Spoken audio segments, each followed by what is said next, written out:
በሳይንሱ ድቡቅ አእምሮና ንቁ አእምሮ ይባላል። ስጋችንን ባሪያ ለማድረግ ነው። ደመነፍስና ህያው ነፍስ የእንስሳዊ ባህሪ የሚያስብለው ማለት ነው።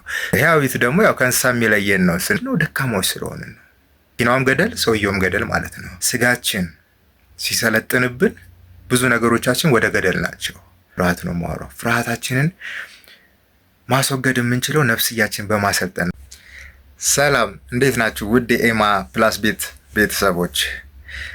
ባለፈው በክፍል 1 እና ክፍል 2 አድርጌ ስለ ስንፍና ይዤላችሁ የመጣሁት ቪዲዮ ነበረና እሱን አይታችሁት ያው ብዙዎቻችሁ እንደወደዳችሁት አይቻለሁ። ዛሬ ደግሞ ስለ ፍርሃት ነው ይዤላችሁ የመጣሁት። ፍርሃታችንን እንዴት ማስወገድ እንዳለብን፣ በምን ያህል ጊዜ ውስጥ በምን ያህል ፍጥነት ማስወገድ እንደምንችል እነግራችኋለሁ። ከዛ በፊት ግን የኤማ ፕላስ ቤተሰቦች የሆናችሁም ሆነ ይህን ቪዲዮ እያያችሁ ያላችሁት ቤተሰብ ያልሆናችሁም ቤተሰብ ለመሆን ይህንን ቻናል ሰብስክራይብ በማድረግ ቤተሰብ ሁኑ እላለሁ።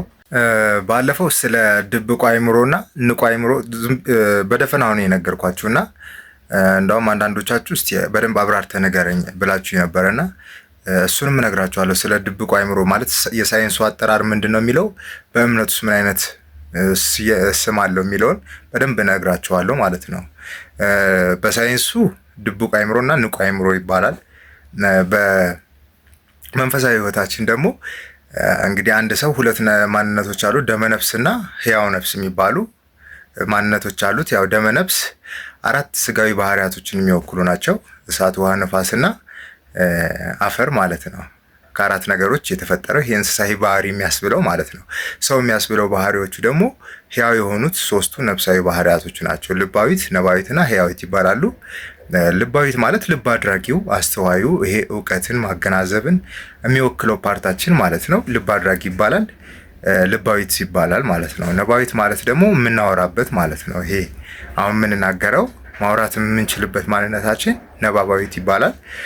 ህያዊት ደግሞ ያው ከእንስሳ የሚለየን ነው። ስንሞት ያው ትንሣኤ ያለን ሰዎች ስለሆንን ነው። እነዚህ 3ቱ ባህሪያቶች የነፍስ ባህሪያቶች ናቸው። የህያው ነፍስ ባህሪ፣ ስጋችን ደግሞ ደመነፍሳዊ ባህሪ ነው ያለው። በሳይንሱ ደግሞ ስንሄድ ንቁ አእምሮና ድብቁ አእምሮ ነው የሚባሉት። ድብቁ አእምሯችን ከህያው ነፍስ ጋር አገናኙት። ምክንያቱም ልብ አድራጊን፣ አስተዋይነትን ሁሉን የያዘው ድብቁ አእምሯችን ነው። ንቁ አእምሯችን ልክ አራቱን ባህሪያት ነው የሚወክለው። ገብቷቸዋል? የስጋችንን ማለት ነው፣ ደመነፍስን ነው የሚወክለው ንቁ አእምሯችን። እና እኛ የሰው ልጆች እንግዲህ አሁን ስንፍናችንም ፍርሃታችንም ብዙ ችግሮቻችን የሚደርስብን እነዚህ ንቁ አእምሮ ወይንም ደመነፍሳዊ ባህሪያችን ሲሰለጥንብን ነው። እኛ የሰው ልጆች የተፈጠርነው እንዴት ነው? ነፍሳችንን አሰልጥነን ስጋችንን ባሪያ ለማድረግ ነው። ነፍሳቸውን ያሰለጠኑ ሰዎች ብዙ ጊዜ አይታችሁ ከሆነ በጣም ስኬታማ ሰው ናቸው። ቶሎ አይናደዱም። በጣም የተረጋጉ ናቸው። በህይወታቸው በብዙ ነገር ስኬታማና ደስተኞች ናቸው። ነፍሳቸውን ያላሰለጠኑና ስጋቸውን ያሰለጠኑ ሰዎች ግን በጣም በብዙ ነገር ችግር ውስጥ የሚገቡ ናቸው። ስለ ነገ አይጨነቁም። ስሜታዊ ናቸው። ውሳኔያቸው ቅጽበታዊ ነው። ከማስተዋል ይልቅ እንዴት ነው ይሄ ማለት በቃ ይሄ ስጋዊ ባህሪ ያለ አይደል? እሱን የሚወክሉ ሰዎች ናቸውና እኛ የተሻለ ሰው መሆን የምንችለው የትኛውን በማሰልጠን ነው? ገብቷችኋል? ነፍሳችንን በማሰልጠን ነው። ድብቁ አእምሮአችንን በማሰልጠን ማለት ነው። ድብቁ አእምሮና ንቁ አእምሮ በሳይንሱ አጠራሩ በሆነ ምሳሌ ይገልጽላችኋለሁ። ለምሳሌ መኪና አለች። መኪናዋን ግን የሚያንቀሳቅሳት ማን ነው? ሹፌር ነው አይደለ? ለምሳሌ ሹፌሩ ይገባል፣ ቁልፉን ያስነሳል። ከዛ ፍሪ ሲሆን ማርሽ አርጎ ይነዳታል። መኪናዋን ሹፌሩ ሲነዳት ነው አይደለ ወደሚፈልግበት ቦታ መሄድ የሚችለው። ግን መኪናው መሪው ቢቆልፍበት ምንድን ነው የሚሆነው? ለምሳሌ እንዲህ እንደተጠማዘዘ ወደ ግራ እንደተጠማዘዘ መሪ ቢቆልፍበት ምንድን ነው የሚሆነው? ራሱ መኪናው ይዞት ቢሄድ ማለት ነው። መኪናውም ገደል ሰውየውም ገደል ማለት ነው። ገብቷችኋል አይደለ? ስጋችን ሲሰለጥንብን ብዙ ነገሮቻችን ወደ ገደል ናቸው። ደካማ እንሆናለን፣ ሰነፍ እንሆናለን፣ ፈሪ እንሆናለን። በብዙ ህይወታችን ውስጥ መሆን የሚገባንን ሰው ሳንሆን እንኖራለን ማለት ነው። እኛ የተፈጠርነው እንዴት ነው እንዴ? በአርአያና በአምሳሉ እኮ ነው። በጣም ክብር ያለን ሰዎች ሆነን ነው የተፈጠርነው። ግን የምንኖረው እንደ እንስሳ ነው። ምክንያቱም ነፍሳችንን አላሰለጠንም፣ እኛ መሪውን አልያዝነውም። ገብቷችኋል? መሪው ራሱ ነው፣ ራሱ በፈለገው አቅጣጫ እየነዳን ያለው። ብዙዎቻችን መሆን የሚገባን ሰው ሳንሆን መኖር የሚገባን ኑሮ ሳንኖር እንድንኖር እየሆንን ያለ ነው። ስጋችን ነፍሳችን ላይ ስለሰለጠነ ነው። ድብቁ አእምሯችን በማይረቡ ነገሮች ስለተሸነፈ ነው። ገብቷችኋል አይደለ?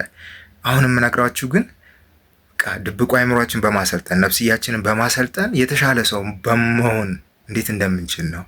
ነፍሳችንን ካሰለጠንን ስጋችን የኛ ባሪያ ነው የሚሆነው። ለምሳሌ ዓለም ላይ ያለ ሰውና ገዳም ላይ ያለ ሰውን አነጻጽሩት እስቲ። ገብቷቸዋል? ጾም ቢመጣ ምንም ሳይቸገር የሚጾመው ማን ነው? ገዳም ውስጥ ያሉ ሰዎች ናቸው። ምክንያቱም ስጋቸው ባሪያቸው ነው። ስለ ዓለማዊ ነገር ብዙ እንትን አይሉም። ያ ማለት ስጋቸው ባሪያቸው ነው ማለት ነው። ገብቷቸዋል አይደለ? እኛ በዓለም ውስጥ ብንኖር መኖር ያለብን ግን ስጋችንን የኛ ባሪያ አድርገን ነው። ስጋ በብዛት የስንፍና ምልክቶችን የያዘ ነው። ገብቷቸዋል አይደለ? ለምሳሌ መጾም ብንፈልግ እንዳንጾም የሚያደርገን ረሃብ እየለቀቀብን ስጋችን ነው፣ የሚበላው ስጋ ስለሆነ። በጠዋት ተነስተን ቤተክርስቲያን ብንሄድ መስጊድ መሄድ ብንፈልግ እንቅልፍ የሚጥልብን ማን ነው? የሚተኛው ስጋችን ነው። ነፍሳችን አተኛም። ገብቷቸዋል አይደለ? በብዙ ነገር እንቅፋት የሚሆንብን ስጋችን ነው። የሆነ ቦታ ለመሄድ ብንሰላች የሚንቀሳቀሰው ማን ነው? ነፍሳችን፣ ስጋችን ነው። ገብቷቸዋል። ስጋችን እኛ ላይ ሲሰለጥን እኛ ደካማ ነው የምንሆነው። ነፍሳችን ግን ስጋችን ላይ ሲሰለጥን እኛ ምንድን ነው የምንሆነው? ጠንካራ ነው የምንሆነው። የሆነ ቦታ መሄድ ብንፈልግ ስጋችን እናዘዋለን። ምክንያቱም አዛዡ ማን ነው? ነፍስ ናት ማለት ነው። ሹፌሩ ማን ነው? ነፍስ ናት ማለት ነው። ሹፌሩ ነው መኪናውን የሚነዳው እንዳልኳችሁ ማለት ነው። ገብቷችኋል? የሆነ ቦታ መሄድ ብንፈልግ አካላችንን የሚያዘው ከውስጥ ሆኖ የሚነዳው ማን ነው? ነፍስ ናት። ነፍስ አካላችንን ካላዘዘው ወይንም ነፍሳችን በአካላችን ታዛዥ ከሆነ ደካማ ከሆነ የሆነ ቦታ ልንሄድ ሲል እባክህ ደክሞኛል ማረፍ ፈልጋለሁ፣ ያ ነገር ያሸንፈዋል ማለት ነው። ገብቷቸዋል። ደመነፍስና ሕያው ነፍስ በሚያደርጉት የቃላት ጦርነት ወይንም ድብቁ አእምሮና ንቁ አእምሮ በሚጨቃጨቁበት ጭቅጭቅ አሸናፊ የሚሆነው ሁሌ ምንድነው? የስጋዊ ባህሪያችን ነው ማለት ነው።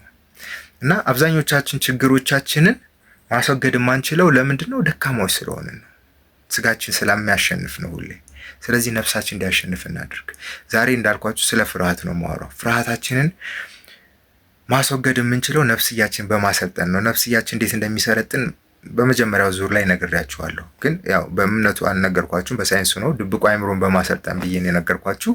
ዞሮ ዞሮ ነፍስም ድብቁ አእምሮም የሚሰሩት በድግግሞች ነው እና ነገሮችን በመደጋገም ነው።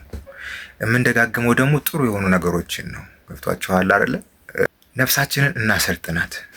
የተሻለ ሰው የተሻለ ሰው የሆነ ሰው ሀብታም ለመሆን አይቸገርም። የምሬ ነው የምላችሁ። ሰው ሀብታም ለመሆን ይቸኩላል፣ ግን ቀድሞ መሆን ያለበት የተሻለ ሰው ነው መሆን ያለበት። ገብቷችኋል? ሰው እንደ ሰው ተፈጥሮ እንደ እንስሳ እየኖረ የተሻለ ሰው ለመሆን አይችልም። ገብቷችኋል አይደል? ሰው እንደ ሰው በክብር ተፈጥሮ እንደ ሰው መኖር ሲችል ነው የተሻለ ሰው የሚሆነው። የዛኔ ሰው የሆነ ሰው ለሰው የሚያስብ ሰው ይሆናል ማለት ነው። በመኖር ውስጥ ሰውን እንዲኖር ምክንያት ይሆናል። ገብቷችኋል? ሰው ያልሆኑ ሰዎች፣ እንስሳዊ የሆኑ ሰዎች እኮ ምንድነው የሚያደርጉት?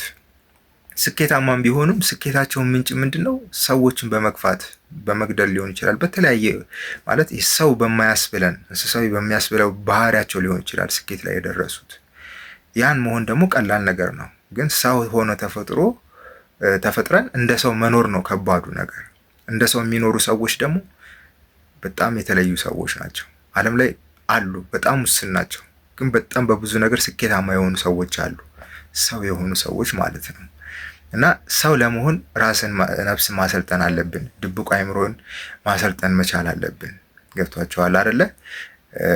የቆሸሸ ቤት ወይንም የፈረሰ ቤት መታደስ እንደሚችል፣ የቆሸሸ ቤት መጽዳት እንደሚችለው ሁሉ ያለፈውን ማንነታችን የደካማውን ማንነታችንም ውስጥ ያለውን ነገር ጠራርገን አውጥተን አዲስ ማድረግ እንችላለን። ምንም የሚያቅት ነገር የለም። አእምሯችን የሚሰጠውን ሁሉ ለመቀበል የተዘጋጀ ነው። ግን ምንድን ነው የምንሰጠው ነው። ገብቷቸዋል? ዋናው እሱ ነው። ለአፋችን ለሆዳችን ጥሩ ምግብ እንደምንመግበው ሁሉ ለአእምሯችንም ጥሩ ነገር መመገብ መቻል አለብን። ሰው የሚያስብለንን ሰው ሆነን ተፈጥረን ሰው የሚያስደርገንን ነገር ነው መስጠት ያለብንና የተሻለ ሰው ስኬታማ ሰው ለመሆን ዛሬ የሚጠቅሙን ነገሮች ነግራችኋለሁ። እና አሁን ወደ ቀጣይ ደግሞ የሚሄድላችሁ ምንድነው? ስለ ፍርሃት ነው ብያችኋለሁ። ፍርሃት በጣም ብዙ አይነት ነገሮች ናቸው ያሉት። ለምሳሌ ከፍርሃት ውስጥ ተራ በተራ ልጥቀስላችሁና ሰዎች በተሰበሰቡበት ቦታ መገኘት የሚፈራ ሰው አለ። ሀሳቡን በነፃነት መግለጽ የሚፈራ ሰው አለ። ቪዲዮ መስራት የሚፈራ ሰው አለ። ለምሳሌ እኔ በፊት እንደዚህ ቪዲዮ ልሰራ በጣም የማይሆን ነገር ነው። ባለፈው ነግሬያቸዋለሁ። ስለዚህ ገብቷቸዋል። ያን ነገር ማስወገድ ስለቻልኩ ነው ዛሬ ይሄን ቪዲዮ እየሰራሁ ያለሁት። እንዴት ነው ሀሳቡን በነፃነት መግለጽ የሚፈራ ሰው አለ። ትምህርት ቤት ውስጥ ሆኖ መልስ ጥያቄ ተጠይቆ መልሱን እያወቀው ግን እጁን አውጥቶ መልስ ለመናገር የሚፈራ ሰው አለ። በተለያየ ቦታ ላይ ሀሳቡን በነፃነት መግለጽ የሚፈራ ሰው አለ። ጨለማ የሚፈራ ሰው አለ። እንደገና ደግሞ ራሱ በራሱ የሚፈጥረው የፍርሃት ስሜት አለ። የሆነ ታሪክ የሚፈጥር ሰው አለ። ገብቷቸዋል። ለምሳሌ ጨለማ ሲሆን ከኋላ የሆነ ነገር እየተከተለኝ ቢሆንስ፣ እንደዚህ የመጣ እንደዚህ የሆነ ጭራቅ ቀንድ ያለው ምናምን እየመጣ ቢሆንስ፣ ተከናንባችሁ መብራት አጥፍታችሁ ስተኙ አሁን የሆነ ነገር መጥቶ ቢያንቀኝስ፣ እንደዚህ አይነት ነገሮች እየፈጠርን ራሳችን የምንፈራ ሰዎች አሉን።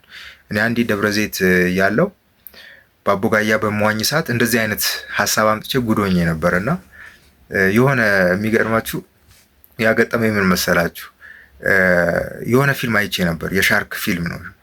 የሆኑ ሰዎች ባህር ውስጥ እንትን ብለው ሻርክ እየሄደ ከስር እየመጣ ሲገነጥላቸው ምናምን አይቻለሁ። እና በሶስት ነው በአራተኛው ቀኑ በአቦጋያ ለዋኝ ሄድኩኝና ከዳሩ የሆነ አንድ 20 ሜትር ምናምን ርቄ ነበረ።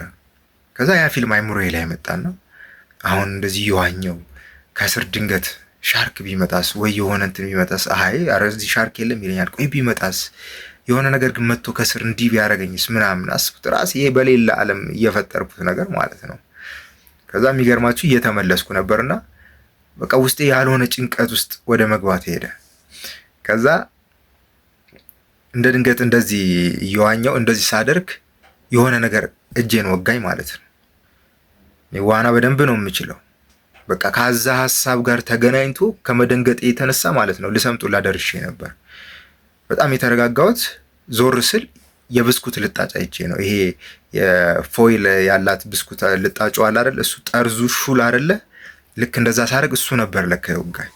ግን ራሴ በፈጠርኩት በማይረባ ነገር በማይረባ ወሬ በመጣብኝ ፍርሃት አስቡት። በዛች ነገር ተደናብሬ ውሃ ውስጥ እንግዲህ ዋና የምችል ልጅ ልሰምጡ እስከ መድረስ ደረጃ ያደረሰኝ ነበረና ራሳችን የምንፈጥረው ፍርሃት አለ። በቃ እንዴት ነው ብዙ አይነት ፍርሃቶች አሉ። እነዛን ፍርሃቶች በሚገርም ሁኔታ ማስወገድ እንችላለን። እነዛ ፍርሃቶች የሚመጡት እንደነገርኳችሁ ነው። ለምሳሌ ልጅ እያለን ስናለቅስ የሚያስፈራሩን ቤተሰቦቻችን በምንድን ነው? ጆሮ ቆራጭ ጠራብሃለሁ፣ ወይ አያጅበው ይመጣል፣ ወይ የሆነ ነገር አሉ የሚያስፈራሩን ቃላት ሁላችንም የለመድ ነው። ያን ነገር እየተደጋገመ ሲነገር እንፈራለን። ውጭ አምሽተህ ስትወጣ ጭራቅ አለ፣ እንደዚህ አለ ምናምን እንባላለን። እነዛ ነገሮች ተደጋግመው ይመጡና የማይለቁን ጊዜ አለ። አድገን ራሱ እነዛ ነገሮች ተጽዕኖ የሚያደርጉብን ጊዜ አለ። እንደገና ደግሞ ፊልሞች ላይ ለምሳሌ በጣም ግዙፍ ሰዎች፣ ቅርጽ ሰውነት ያላቸው ሰዎች በጣም ትልቅ ጀብድ ሲፈጽሙ እናያለን ፊልም ላይ እና በአካል ሁሉም እንደዛ ይመስሉን ነበር እና በአካል ሁሉም እንደዛ ይመስሉናል። እኔ የሆነ ሰዓት ላይ እኮ ሁሉም ቻይናዊ ካራቴ የሚችል ይመስለኝ ነበር እና በቃ የሆነ የሚያመጣብን ተጽዕኖ አለ። ገብቷቸዋል አይደለ? እና ትልቅ ሰው ስናይ በቃ እንዴት ነው ግዙፍ የሆነ ሰው የሆነ ነገር እንኳን ኮስተር ብሎ ሲያይን ራሱ እንፈራለን። ገብቷቸዋል? ለምን?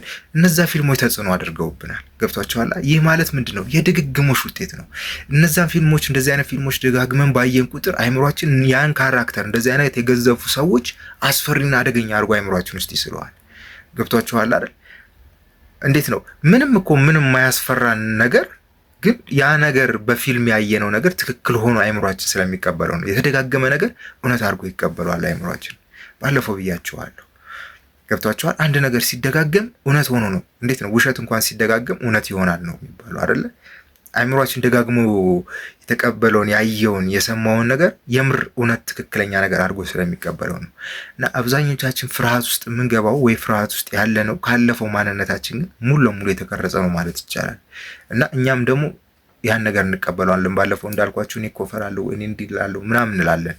ባንል እንኳን በተግባር ያን ነገር ስለምናየው ማለት ነው። ለማንኛውም እንደነገርኳችሁ ነው። ምንም አይነት ነገር መፍትሄ የሌለው ነገር የለም። ድብቁ አእምሯችን የሚገርም ኃይል አለው። ዋናው ነገር እኛ ነፍሳችንን የስጋችን የበላይ ማድረግ አለብን። ድብቁ አእምሯችንንም ደግሞ በሳይንሱ ዓለም በደንብ ማሰልጠን መቻል አለብን። ገብቷቸዋል አይደለ? ድክመት የምንላቸው ነገሮች በሙሉ ማስወገድ መቻል አለብን። ነፍስ ስጋ ላይ ስትሰለጥን እኛ በጣም የተሻለን ሰው እንሆናለን። መሄድ የምንፈልግበት ሰዓት በስነ ስርዓት መሄድ እንችላለን። የሚቃወመን ነገር የለም። ምንም የሚያስፈራን ነገር የለም። ምንም የሚይዘን ነገር የለም። ገብቷቸዋል። አንዳንድ ሰው እኮ ሼም የማይሆን ቦታ ላይ ሼም የሚይዘው ሰው አለ። ገብቷቸዋል። የማይሆን ብር አበድሮ ብር መጠየቅ ሼም የሚይዘው ሰው አለ። የራስን ብር ለመጠየቅ የሚያፍር ሰው አለ። አስቡት፣ የፍርሃት ጥግ ማለት ነው። የሼም ጥግ፣ የማይሆን ነገር እከሌ እንዲህ ብለኝስ፣ እከሌ እንደዚህ ብትለኝስ። እነዛ ሰዎች እኮ ስለመፈጠራችንም ግድ ላይ ሰጣቸው ይችላል እኮ። ግን እኛ አጉል ፍርሃት ውስጥ ገብተን ራሳችንን በጣም ጎድተናል ከሚባለው በላይ ማለት ነው። እና መሆን የሚገባንን ሰው መሆን መቻል አለብን። እኛ የተፈጠርነው እንዴት ነው? መኖር የሚገባንን ኑሮ ለመኖር መሆን የሚገባንን ሰው ሆነን መኖር የሚገባንን ኑሮ ለመኖር ነው የተፈጠርነው። ግን አሁን እየኖርን ያለ ነው መሆን የሚገባንን ሰው ሳንሆን መኖር የሚገባንን ኑሮ ሳንኖር ነው እየኖርን ያለ ነው። ይሄ ደግሞ ኑሮ አይባልም። ገብቷቸዋል አይደለ? ሰው ሀብታም ከመሆን በፊት ወይስ ስኬታማ ከመሆኑ በፊት ራስን መሆን ይቀድማል።